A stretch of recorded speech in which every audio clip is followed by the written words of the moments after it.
افغانان دې راټول کړي وای نو 12 میلیونو نه ډېرېدل او زه په 12 میلیونو هم شک کوم چې لاله به وه ولې هغه 12 میلیونو افغانانو په ټول هندوستان باندې او احمدشاه ابدالي 25 کلن و نو تاسې فکر وکوئ چې موږ دغسې یو ولس یو او د موږ څلور خواوې کومې وې غرب ته مشهد نیشاپور دا د ما د هېواد برخه وه شمال ته اموسي دا د ما د هېواد برخه وه جنوب ته د هند سمندر دا د ما د هېواد برخه وه او جنوب شرق کشمیر او ډیلي دا د ما د هندوستان برخه وه مخکې وکیل صاحب یوه خبره وکوله دا د مارګلې خبره یې وکوله تاسې پوهېږئ چې د افغانستان یا د سیمې په لرغوني تاریخ کې اشوکا مشهور سړی دی تاسې بلد یاستئ کورنۍ موریان ویله دغه د موریانو کورنۍ په نوم هم داسې اندېښنې راولاړې دي چې دا شاید د پښتو نوم وي اشوکا ولې خپل پلازمینه ټکسلا وټاکله دا ځکه ده ویلې چې په مرکزي او جنوبي هېوادونو باندې باید زه واک وچلوم هغه یوه لنډۍ ده وایي ته مارګلې به در سره یم په هندوستان کې د په خدای سپارم ویله دا د پښتنو لنډۍ وه د پښتنې مېرمنې لنډۍ وه ښه دا چې موږ دومره واک او ځواک درلوده چې په ټول هندوستان هم حکومت کولی شو او اوس په خپله خاوره حکومت نشو کولی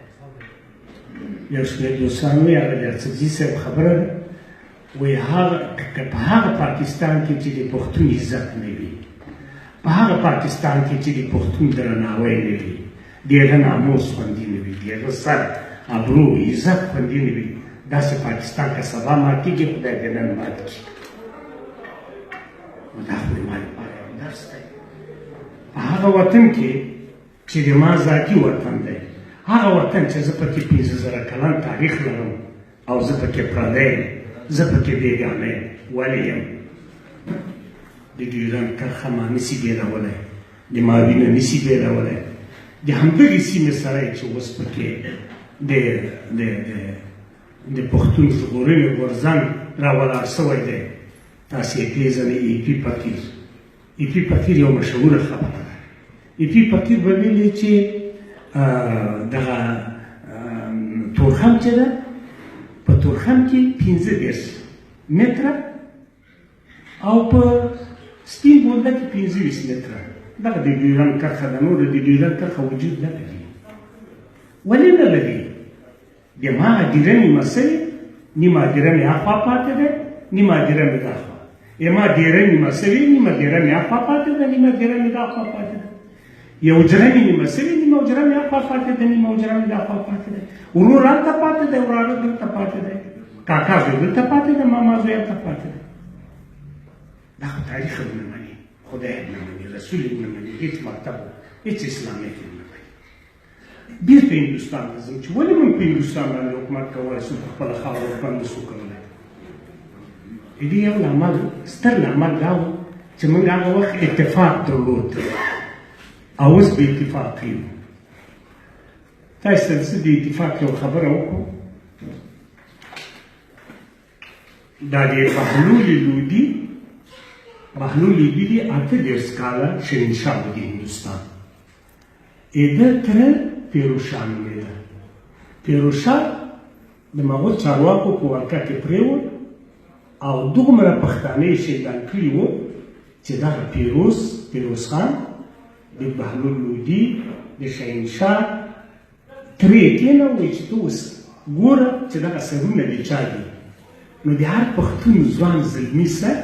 چې 15 شو داسې راول به یې ورته ښوده وایي دا سر پېژنې ده به یې هو دا سر پېژنم هغه چې تېر شو بل سر به یې راوښود وایي دا سر پېژنې وایي هو پېژنم خو صرف 200 سرونه یې تېر کړ نو یو بل سر یې چې تېروه وایي دا پېژنې نو د بهلول لودي تره پیروز خان مخ واړو وایي نه دا نه پېژنم دا سر یې چا خوا نو دغه دښمنانو راغه کړ وایي چې دا ډېر کافر سر و دا هغه سر و چې موږ سره 15 ساعته وجنګېدل او موږ یې ډېر مړه کړو او موږ کې دا بهلول لودي ده ده ورته ګوته جګه کړه وایي هو دا پېژنم دا خواکه وایي دا پېژنې؟ هو دا پېژنم. وایي دا څوک ده؟ وایي دا د ما زوی ده شهین خان. وایي اول ته ولې ونه ویلې؟ وایي اول مې ځکه ونه ویلې چې په بې غیرتي باندې مړ نه وي. دا چې په نن مړ دی او تاسې کې دونه وژلي دي دا د ما زوی ده او زه پرې افتخار کوم.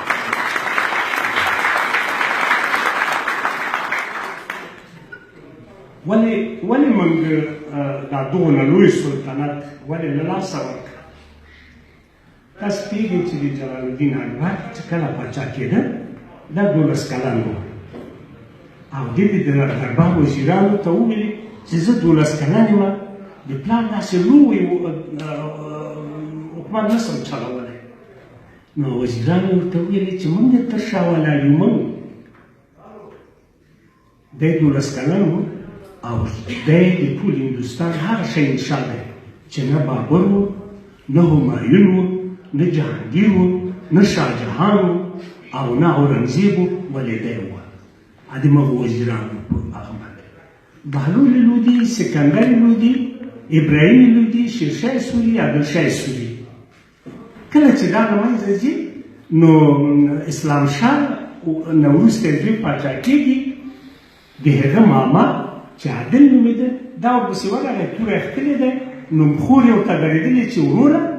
خیریت ته چېرته ځې؟ وایي چېرته د زوی دی؟ هغه ورته ویل زوی مې څه کوي؟ وایي چې زه ژوندی یم دی ولې باچایي کوي؟ دغه وخت کې نو هغه 15 کلن و. مور یې ورته وایي چې وروره د خدای په خاطر د ما مې زوی پاچایي په کار نه ده، زوی مې په کار دی، یو زوی مې ده راته مې وژنه. او دا زوی یې راغی او دا توره باندې د ده سر غوڅ کړ، دی پاچا شو. بدمرغه موږ دغسې یو. نو ځکه هغه ستر هندوستان او د دې سیمې ټوله واکمني د موږ له لاسه ووته. یو بله په زړه پورې کیسه درته کوم.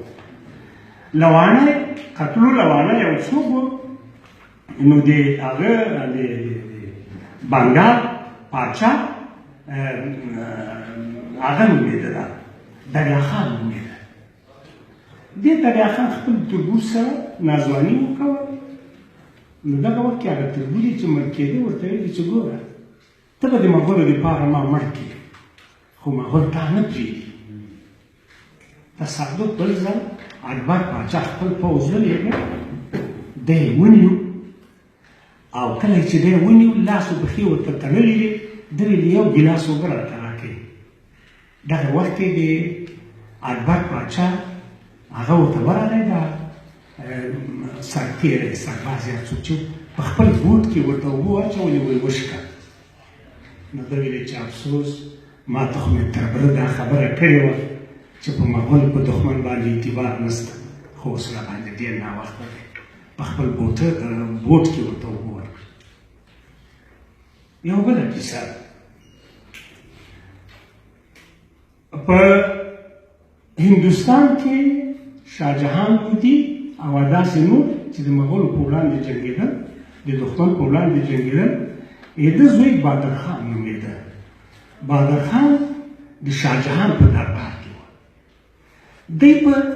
سرهند کې کلابند شول. زوی ته ځواب ولګېد چې زویه ته خو د شاهجهان مزدور یې، د هغه په دربار کې موږ محاصره یو، موږ وزني، خو راسه د ما سر پرېږده، د ما سر شاهجهان ته ویسه، هم به یې کار رتبه ډېره سي او هم به زه د دښمن له لاسه نه وژل کېږم. پلار زوی یې راغی، د بادرخان د خپل پلار ککره یې غوڅ کړه او دا یې ولېږله شاهجهان.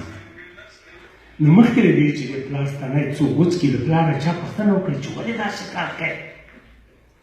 هغه ویلې دا کار خو دې لپاره کوم چې یو د خپل زوی دا ناپاکه څېره تاریخ ته وښیم، چې ما مې زوی ته ویلي چې زویه زه د تا پلار یم، د ما د دښمن سره مه درېږه او دی د ما د دښمن سره ودرېږه. یو خو یې ده دا ناپاکه څېره به یې زه تاریخ ته وښیم. دویمه خبره یې ما دا دی چې دښمن به یې د ما سر نه وای غوڅ کړی، خو خیر ده که د ما زوی د ما سر غوڅ کړي. نو درنو دوستانو، فقط دا دوه خبرې د تاریخ نه در سره په یاد وساتئ چې کله چې موږ یووالی کړی دی هېڅ دښمن لاس بری سوی نه دی، خو کله چې موږ بې اتفاقه سوي یو د هر چا څاپېر زدی هر چا وهلي غلامان موږ نه جوړ شوي بېوزله غریبان موږ نه جوړ شوي دا علت دا دی چې موږ دې اتفاق کوو ما مخکې تاسو ته د هغه نوم واخیسته ده د ایفي فقیر نوم واخیسته ایفي فقیر د انګریزانو په وړاندې پاڅېدل ازادي یې وغوښته او ده ځان د پاچا په نوم باندې اعلان کړ دغه وخت کې باچا خان د عدم تشدد پروګرام راپیل کړ د ده ترمنځ یوه انډیوالي وه ځکه چې په کراچۍ کې باچا خان چې تقریر کړ د دې ډېره ستاینه کړې وه وایي ده ته ویلي چې نه د ما د باچا خان لارې ډېرې دي دښمن راغلی د ما د دروازې خوله کې ولاړ دی زه څنګه اوس دښمن ته ووایم چې زه تا سره هغه کوم عدم تشدد کوم اول د دښمن د ما د دروازې نه لرې سي د ټوپک سره زه دا نسم کولی راوتلی ورته د همدې سیمې خلک نن چې همدغه ځان پکې روان دی د دې سیمې خلک جواهرلال نهرو د ډاکټر خان سره په الوتکه کې راغی په طیاره کې راغی په وزیرستان کې ښکته شو دا د وزیرستان دا سپین ږیري د وزیرستان او د بن او د دې شاوخوا د دې سیمې ډېر مشران سپین ږیري نو هغه وخت خو دونه نفوس نه و نو داسې وګڼه چې له کوټې نه راواخله تر شمالي پښتونخوا یعنې تر سواتو د دې ځای دا مشران سپین ږیري دلته راټول وو نو یو سپین ږیری چې د دې سیمې کوربه و او دا پروګرام یې جوړ کړی و دا راغی نهرو ته جواهر نهرو ته لاس ورکړ چې ستړی نه شي څنګ کې ډاکټر خان ولاړ دی نو ډاکټر خان خو هم دا توقع وه چې ما ته به هم لاس راکړي ډاکټر خان ته یې لاس ورنه کړ ډاکټر خان ورته ویل ولې هغه ته دې لاس ورکړ نهرو ته دې لاس ورکړ ما ته دې لاس رانه کړ ولې نهرو هندوستان ته خپلو خلکو ته خدمت کړی خو تا موږ ته هېڅ خدمت نه ده کړی لاس نه درکوم لاس یې ورنه کړ موږ وی دلته یو هندو نجلۍ مسلمانه شوې او مسلمان پرې نکاح تړلې ده انګریزان غواړي چې دغه هندوه نجلۍ بېرته له موږ واخلي او هندوانو ته یې ورکړي او موږ ورته ویو چې هندوه په خپله خوښه مسلمانه شوې کلمه یې ویلې دې وطن کې او موږ پرې غیرت کړي دغه هندوه نجلۍ نه ورکوو او تاسو موږ ته وایي چې ولې کې نو په دغه اساس د ما عدم تشدد د فلسفې سره کار نشته هغه به ګاندي پوهېږي خپله فلسفه یې باچا خان پوهېږي خپله فلسفه یې خو د ما فلسفه دا دی چې زه دا وطن ازادوم او له بده مرغه هغه وخت چې انګریزان وطن د دې سیمې خلکو بیرغونه جګ کړل د پکتیا والي سردار ګل احمد خان نومېده هغه ته یې نفر ولېږه چې وروره چوڼۍ موږ ټولې نیولي دي د افغانستان بیرغ هم پرې جګ کړی ده راځه ونیسه خپل وطن دې بېرته ونیسه ولې د وخت بې غیرتو همدغه د افغانستان واکمنو دا بې غیرتي ونه کړه نن یې کفاره زه ورکوم د ما ملا دې ورکوي تاسې ورکوئ لرو برې ورکوو او بې ټول مړه کېږو دا د موږ د نیکونو تېروتنې وې تاریخ څاپېړه داسې نه ده چې همیشه به چاته ناز ورکوي موږ به ښېګڼې ستایو ولې بدلونې به د چا نه پټو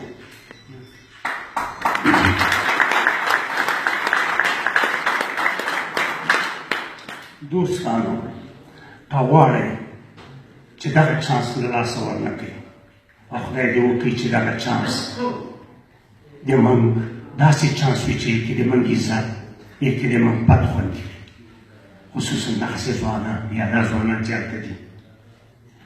موږ د باچا خان د کورنۍ او شخصا د باچا خان ستاینه کوو کله به چې دی افغانستان ته راغی نو موږ به له باچا خان خضر علیه السلام نه لاسونه یې له ځنګلونو نه ښکته دي قد یې په 10,000 کسانو کې معلومېږي تېښتونو کو چې باچا خان موږ ته زیارت و باچا خان نو فکر وکړو چې موږ خضر علیه السلام ګڼو خو دونه عقیده هم درلوده خو اوس د ده هغه ناخلفه کړوسی یو وخت یې وویلې وایي که چېرته په افغانستان بریدو کړي نو زه به په افغانستان بریدو کوم نو ما ویل چې هلته د نیکه قبر دی دا خوار چې د نیکه قبر دې خراب نه شي.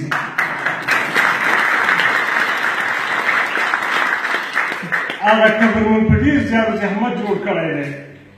هغه قبر هلته زموږ کونډه ډوډۍ نه لري، هلته زموږ یتیم ډوډۍ نه لري. هغه قبر مو جوړ کړی د باچا خان احترام یې کوو. زموږ ښځې چې وځي د چهارشنبې ورځ همیشه زیارت ته ځي. دا نو چې زیارت ته ځي د باچا خان قبر ته ځي. مونږ یې ځکه نورې څه شی نه هغه دعاګانې خو کوي، خو ښه ده دا ښځې هم چې لږ وځي یا پښې به یې غوړېږي او ازادي به ورکوي د باچا خان قبر ته زموږ ښځې نه روان دي د زیارت دپاره. او ته ناخلفه راځې ووایې چې زه په افغانستان برید کوم. په افغانستان برید نشي کولی. په افغانستان دا ته چې چا غلام مهرن ولا که برید وکړي، دا هغه افغانستان دی چې څوک یې هضموی نه شي. خو زه په دې خفه یم چې ما یوه تنه نیمه شوې، زه خپلې تنې ته خفه یم. زه دې ته خفه نه یم، ما قرباني ورکړې، قرباني کې لوی شوی، نور هم قرباني ورکوم. خو بیا خپلې خبرې ته راګرځم که چېرته موږ وایو چې دا غورځنګ یو ځای ته ورسوو. غورځنګ قرباني غواړي، اقتصادي قرباني غواړي، سیاسي قرباني غواړي، کلتوري قرباني غواړي. که چېرته موږ دغه قرباني اوس دغه یو ډول قرباني ده چې دغه نن غونډه دغسې پرتني نه ناسته تاسې بللې دا یو قرباني ده. که نه تلې او چېرته دې مزدوري کوله لږ تر لږه 15 پاونډه خو دې اخیستل، 15 پاونډه دې دا له لاسه ورکړل، 11-12 پاونډه خو به دې تېل مصرف کړي دلته راغلی، اولاد ماشومان دین کې ایښي دلته راغلی. څه دپاره راغلی؟ د دې لپاره چې دغه غورځنګ باندې ایمان لري. نو د دې په څنګ کې موږ دغه ډول قرباني ته نن چې داسې راجوړه ده، داسې غونډو ته ضرورت لرو. اقتصادي کومکونه باید وکړو، سیاسي او اړخیزه کومکونه باید وکړو. دې ته ضرورت ده. زه به ډېرې خبرې نه کوم که نه، ځکه مخکې مې لږ لیکلي راته چې دی به ډېرې خبرې نه کوي. صحیح دی که نه؟ خبرې مې بس کوم، یو لنډکی شعر به توکل په خدای ووایم. شین پسرلی وم وچکالي شوه له نظره شوه.